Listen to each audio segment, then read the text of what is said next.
Hello everyone, a very warm welcome to my channel. In this video we will talk about the first chapter again, the ICSE biology first chapter, cell cycle, the structure of chromosome and cell division. In this video we will discuss important definitions, exact location type of questions, exact function type of questions and MCQ from the chapter. It will be a revision video for you. Okay, so let us begin. The first definition here is nucleosome, which you should remember. Nucleosome is, what is nucleosome? That when a DNA strand is wound around a histone protein, it is then known as a nucleosome. तो simple भाषा में समझिए, जब एक histone protein के around एक DNA का strand wound हो जाता है, मतलब उसकी तरफ वाउंड होता है, तो हम उसे न्यूक्लियोसोम कहते हैं. वाउंड कैसे आप समझ सकते हैं? मान लीजिए एक बॉल है और आप मान लीजिए, ठीक है, हिस्टोन प्रोटीन मान लीजिए उसको, ठीक है, मतलब फॉर एग्जांपल ओनली, और उसके अराउंड फिर आप जो धागा होता है उसको बांधिए, ठीक है. तो उस तरह से आप अपने माइंड में इमेजिन कर सकते हैं. बहुत करेक्ट इमेजिनेशन नहीं है, ये एक एनालॉजी है बस याद करने के लिए, पर हाँ, it will help you remembering. Chromosomes कहते हैं, chromosomes are coiled in condensed chromatin fibres, क्योंकि ये क्रोमैटिन थ्रेड्स, क्योंकि चैप्टर ही क्रोमोसोम्स पे, तो इसका डेफिनेशन तो बहुत ही इंपॉर्टेंट है. डीएनए क्या होती है? डीएनए का फुल फॉर्म बहुत इंपॉर्टेंट है, मैंने अपनी पहली वीडियो में नहीं बताया था, इससे पहले जो रिवीजन वीडियो थी, तो मैंने सोचा इसमें इंक्लूड कर देती हूँ. Deoxy ribo nucleic acid. DNA क्या है? डबल हेलिकल स्ट्रक्चर है, और बस मैंने यहाँ पे इतना ही लिखा है, डबल हेलिकल स्ट्रक्चर है डीएनए. और डीएनए में बहुत सी चीज़ें आप डीएनए में मेंशन कर सकते हैं जो भी आपको पता हो, जैसे कि नाइट्रोजनस बेसेस होती हैं, डीएनए में रंग्स की तरह फॉर्म्ड होके वो लगी होती हैं, और डीएनए में नाइट्रोजनस बेसिस के बीच में हाइड्रोजन बॉन्ड होता है, ठीक है. जीन्स क्या होती हैं? जीन्स को आप सिंपल भाषा में बोल सकते हैं हेरिडिटरी यूनिट्स, या फिर आपको साइंटिफिकली बहुत अच्छी डेफिनेशन देनी है तो genes are the specific sequences of nucleotides on the chromosomes. Nucleotides क्या होती हैं अभी बताती हूँ, पहले ये पढ़ लेते हैं पूरा. That encode particular proteins expressing in some form of particular feature. कहने का मतलब क्या है? जीन्स हैं जो न्यूक्लियोटाइड मतलब कि रिपीटिंग कंपोनेंट्स होते हैं, वो रिपीटिंग कंपोनेंट्स होते हैं तो हम उनको न्यूक्लियोटाइड कहते हैं, ठीक है. वो जो है क्रोमोसोम्स में एक तरीके से अलाइंड होते हैं, एक तरीके से लगे होते हैं, एक तरह से उसके अंदर होते हैं. वो जिस अनुसार लगे होते हैं उस अनुसार हम डिटेक्ट कर सकते हैं, बता सकते हैं कि अगर ऐसे लगे हुए हैं तो ये पर्टिकुलर कैरेक्टरिस्टिक शो कर रहा है, ठीक है. सेल साइकिल की भी डेफिनेशन है. Cell cycle is defined as tasks and events in an organized manner which occurs in a cell. It includes duplication of DNA and subsequent division of cell to produce two daughter cells. क्या होता है cell cycle? मतलब जो भी event cell में हो रहे हैं ताकि वो डुप्लीकेट हो सके दो डॉटर सेल्स में, उसे हम सेल साइकिल कहते हैं. उस पूरे सीरीज़ ऑफ इवेंट्स को हम सेल साइकिल कहते हैं. जैसे पहले सेल इंटरफेज में जाएगा, इंटरफेज में जाने के बाद वो G1 phase, S phase, G2 phase, फिर M फेज़ में जाएगा. तो इसी पूरे जो साइकिल होती जाती है उसको हम सेल साइकिल कहते हैं. इंटरफेज़ क्या होता है? इंटरफेज़ को पहले लोग रेस्टिंग फेज़ कहते थे, पर एक्चुअली वो रेस्टिंग फेज़ नहीं है, क्योंकि इसमें सिंथेसिस हो रहा है डीएनए का सिंथेसिस फेज़ में, तो इसे हम इंटरफेज़ नहीं कह सकते, क्योंकि इसे हम रेस्टिंग फेज़ नहीं कह सकते, बल्कि इसमें भी बहुत कुछ सेल के अंदर हो रहा होता है, सेल अपने आप को प्रिपेयर कर रहा होता है, तो इस इंटरफेज़ को आप कह सकते हैं preparatory phase of the cell. तो इसको डिफाइन करते हुए लिखा है मैंने. The two daughter cells formed after late telophase prepared themselves for next cell division and grow to the same size as their mother cell.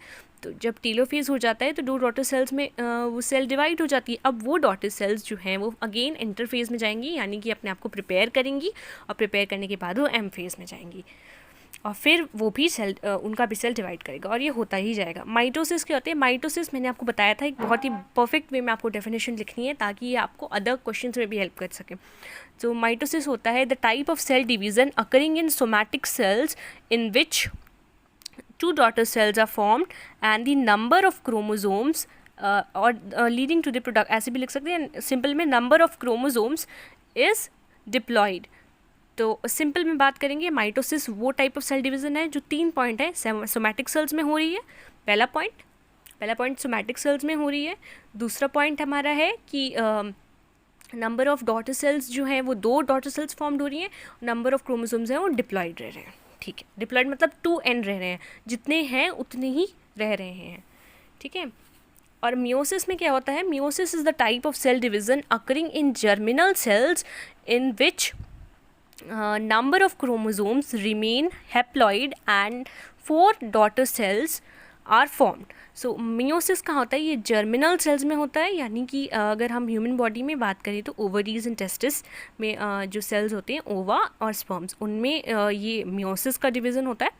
और मियोसिस सेल डिवीज़न होता है। आप मियोसिस सेल डिवीज़न को डिफाइन करने में 3 बातों का ध्यान रखेंगे, जर्मिनल सेल्स में हो रहा है, दूसरी बात जो है कितने number of daughter cells form हो रहे हैं, 4 number of daughter cells form हो रहे हैं, और हमारे क्रोमोसोम नंबर हाफ हो जाते हैं, ताकि वो आगे चल के फिर रिकवर हो जाए, 2n हो जाए। क्रॉसिंग ओवर क्या होता है, crossing over is exchange of the maternal and paternal characteristics in a homologous chromosome. जो होमोलोगस क्रोमोसोम है, हेट्रोजाइगस होमोलोगस क्रोमोसोम, बहुत सी चीज़ें होती हैं, ये जेनेटिक्स में और डिटेल में पढ़ाया जाता है ICSE 10th में, तो मैं अब उसका भी वीडियो लाऊंगी जल्दी। MCQs करते हैं हम। साइटोकाइनेसिस इज डिवीज़न ऑफ, तो आपको 4 ऑप्शन दिए हैं, मैंने यहाँ टिक कर दिया, आपको पता चल गया आंसर पहले। सेल, क्रोमोसोम, न्यूक्लियस और RNA। तो जो साइटोकाइनेसिस है वो सेल के डिवीज़न है। अब ऐसे ही एक चीज़ होती है रेट्रोगेटिव स्टडी, जहाँ तक मैं सही कह रही हूँ, तो उसमें क्या करते हैं, मतलब ये एक तरह की स्टडीज़ होती हैं, मतलब एक तरह का तरीका होता है पढ़ने का, काफ़ी लोग यूज़ करते थे, मतलब मुझे भी कहीं से पता चला।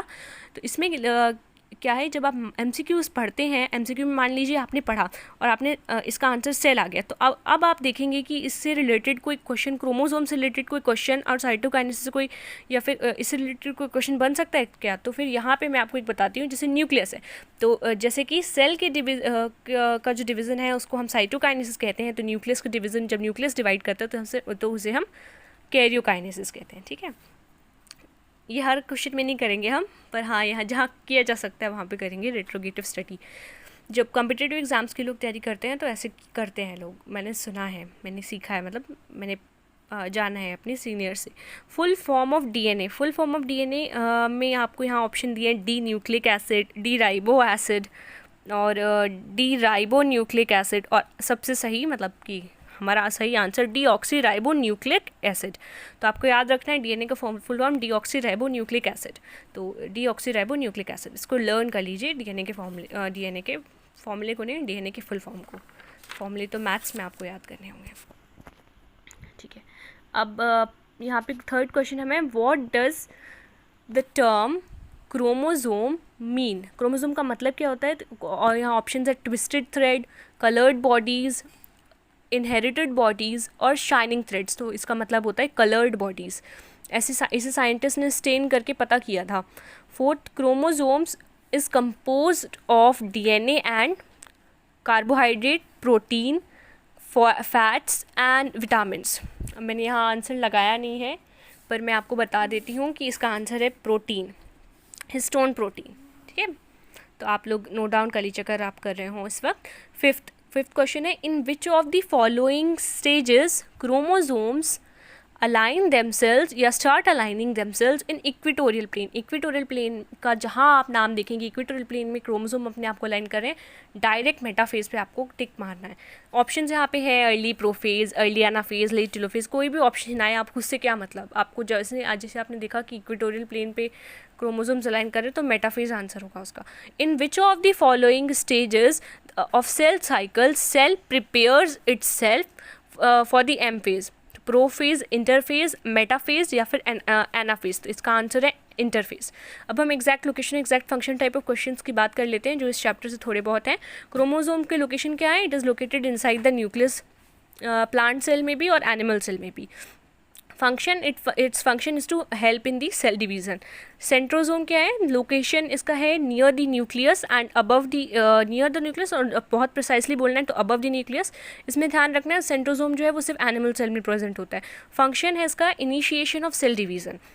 जीन्स कहाँ लोकेटेड है? इनसाइड द क्रोमोसोम, बात किया था हमने। फंक्शन इसका है, ये जो हेरिडिटरी यूनिट्स होती हैं पेरेंट्स से ऑफस्प्रिंग्स में, पेरेंट्स से बच्चों में हेरिडिटरी यूनिट्स को पास करने के लिए। हेरिडिटरी यूनिट्स जैसे आपके बाल के कलर हो गए, आपकी आंखों के कलर हो गए, इन सारी चीज़ों को पास ऑन करने में हेल्प करता है। न्यूक्लियोसोम का लोकेशन क्या है? It is located inside the chromosome, और डीएनए मॉलिक्यूल, डीएनए में इनसाइड द क्रोमोसोम। डीएनए और हिस्टोन मिलकर न्यूक्लियोसोम बनाता है, और यही न्यूक्लियोसोम जो है वो क्रोमोसोम में प्रेजेंट होती हैं। इस अगर आपको और भी एग्जैक्ट लोकेशन और फंक्शन क्वेश्चंस चाहिए तो मैंने वीडियोस बनाई हैं एग्जैक्ट लोकेशन की मेरे चैनल पे 2 वीडियोस हैं, मैं उनका लिंक दे दूँगी डिस्क्रिप्शन बॉक्स में, आप उसे देख लीजिएगा। और वो आपको बहुत हेल्प करेंगी। ऐसे तो मैं चैप्टर्स के रिविज़न वीडियोस बनाऊंगी तो उनमें फिर से ये बताऊंगी, लेकिन आपको अगर एक लाइन में चाहिए तो आप वहाँ से नोट डाउन कर सकते हैं। एग्जैक्ट लोकेशन की सीरीज़ के आपको और वीडियोस चाहिए तो बताया, कमेंट कीजिएगा, तो मैं बनाऊंगी उन पे भी वीडियोस। और नेक्स्ट वीडियो मेरा जेनेटिक्स पे होगा, जेनेटिक्स का रिवीजन करेंगे हम थोड़ा। और एक और बात, इससे पहले मैंने बायोलॉजी का सेल डिवीज़न का एक और वीडियो बना रखा है, रिवीजन वीडियो, जिसमें different types of question, odd one type question, logical reasoning questions, वो सारी चीज़ें वहाँ, और भी 2 तरीके के क्वेश्चन वहाँ पे डिस्कस कर रखे हैं, name the following type questions वगैरह डिस्कस कर रखे हैं, तो उसे भी आप देख सकते हैं। Thank you so